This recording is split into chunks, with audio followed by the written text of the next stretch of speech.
Ladies and gents, welcome back to another MacBook video. Inside this box is a MacBook Air. I believe it's an 11-inch from 2011, and I will put the price right here. This is the total cost that I paid, including shipping and sales tax. So let's get this thing opened up, see if it works, and let's talk about if it's a good value or not.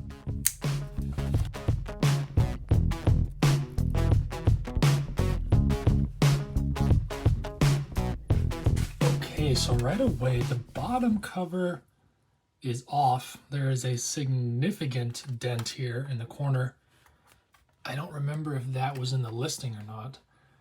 We've got a Thunderbolt port, so that indicates it is at least 2011. And we have MagSafe 1, which indicates it is 2011. Now I'm worried the battery is swollen.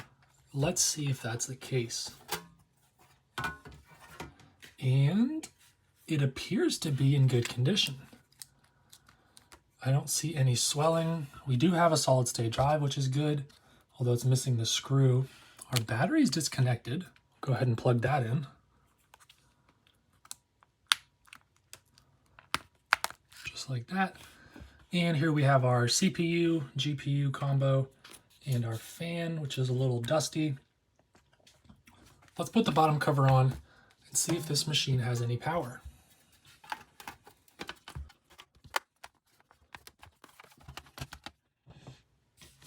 So it is missing a key that you can see there. I knew that was in the listing, so I'm not super worried about that. Those can be found for just a couple dollars, and I may actually have an extra one laying around from a parts computer. Okay, so the MacBook does have power. We'll see if it is able to make it to the login screen, and it looks like it is going to do that.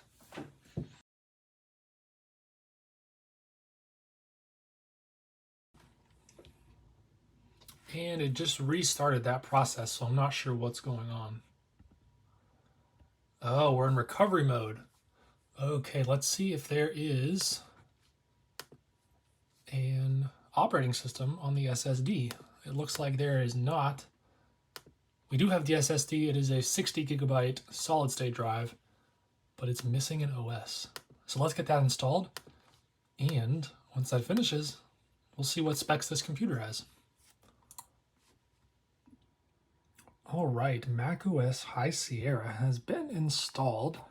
And let's go ahead and check about this Mac and see what specs we have. So this is the 1.6 gigahertz dual core i5. We've got 4 gigabytes of DDR3 memory, Intel HD 3000 graphics, and we have 60.5 gigabytes of flash storage. Now let's check system report and see how the battery is on this almost 13-year-old computer. Okay, so condition is normal, which is good, and the cycle count is only 418. So that's pretty low given the age of this MacBook Air. Now, I am working to install macOS Monterey. So I'm currently getting the open core patcher here, and I've got my hard drive ready to go that will set as the installer, because I think Monterey is going to be a good balance of performance and also features for this MacBook Air. I think it'll do much better than Ventura or Sonoma, but I think it's new enough that we will still have enough functionality to use this as an everyday computer if you were going to do so. Because at $21 or $22, this is a great deal. Even though it is a really old MacBook Air, I think you'll still be able to use this for everyday tasks. So let's get macOS Monterey installed on our 2011 11-inch MacBook Air, and once it does, we'll see just how good or how bad this thing performs. All right, macOS Monterey has been installed, went through that entire process, and the computer is running really well. We'll go ahead and load About This Mac here so you guys can see we're on Monterey 12.7.1. So I've got a few applications on here that we're going to test out.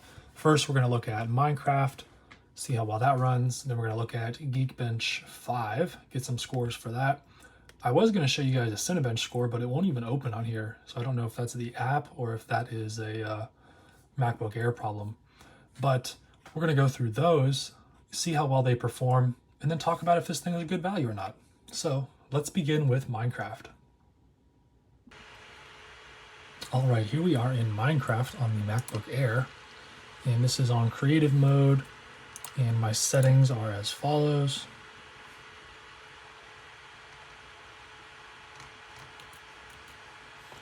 And it's pretty laggy.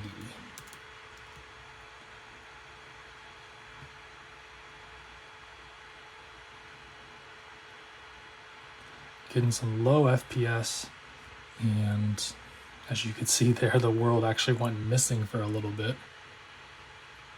And obviously you can hear the fan noise.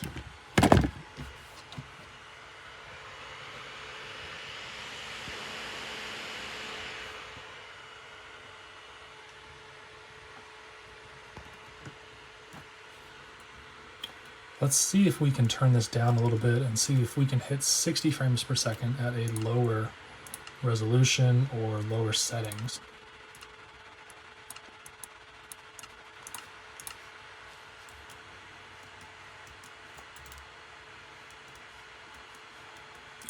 Still no.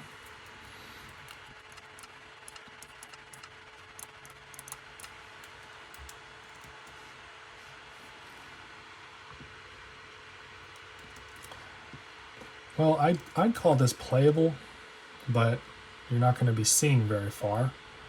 If that's what you're trying to do and your game is exploring, you're not going to be able to see what's out in front of you.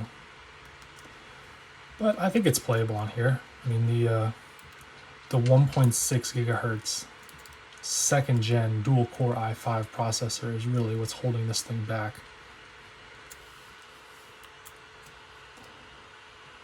So we can see the GPU is actually being used at about 50% at its max. So our CPU is what's taking a hit here. Let's check activity monitor and look at our memory usage as well.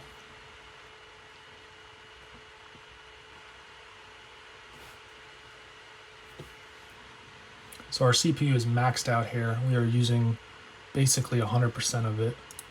And for our memory, thank goodness this one has the upgraded 4 gigabytes, because if we had 2, it would not be running at all. That's how much Java is actually using, is basically 2 gigabytes. So memory doesn't appear to be a huge problem. I think we're really just running into a bottleneck with the CPU. So there you have it. Minecraft is playable, but I don't think you're going to have a good time playing it on here.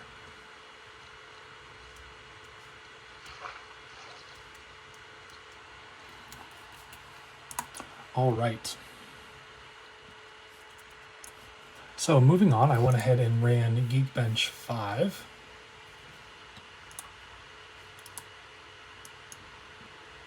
Those results are here. 459 single core, 950 for multi-core. That is really low. I think there's even some Core 2 Duo MacBooks that have a higher Geekbench score than this. So performance is not this thing's strong suit, but for just browsing the web, doing emails, typing documents, this thing will handle that just fine. Even scrolling through the Apple website, it's a little stuttery, it's not ideal, but I don't think you'll have any problems doing so.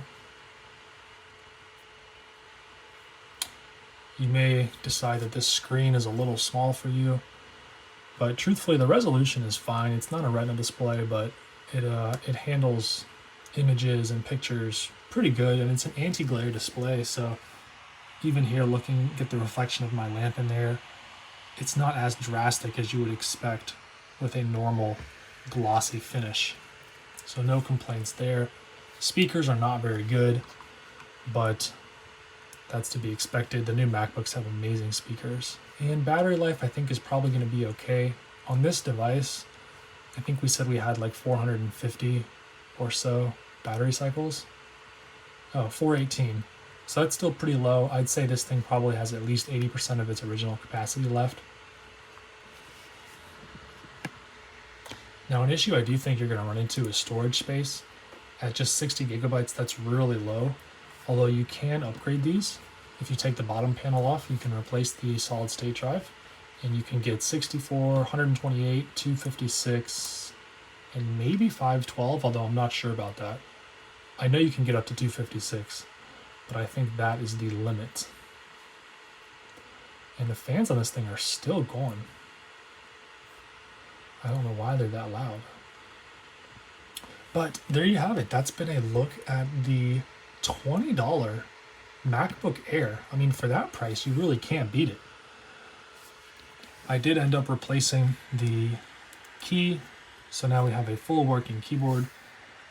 We'll go over the ports here. We have USB 2.0, Thunderbolt 1 on the right side, and on the left we have MagSafe 1, another USB 2.0 port, headphone jack, and the microphone. So somewhat limited on your port selection, but with 2 USB ports and a Thunderbolt port, which doubles as a mini display port for video output, you can do 1440p at 60 frames per second, and this computer will handle that just fine. If you are looking to pick up one of these, I would highly recommend that you get at least 4 gigabytes of RAM. The base configuration for these shipped with 2 gigabytes, and that's just simply not enough to do anything.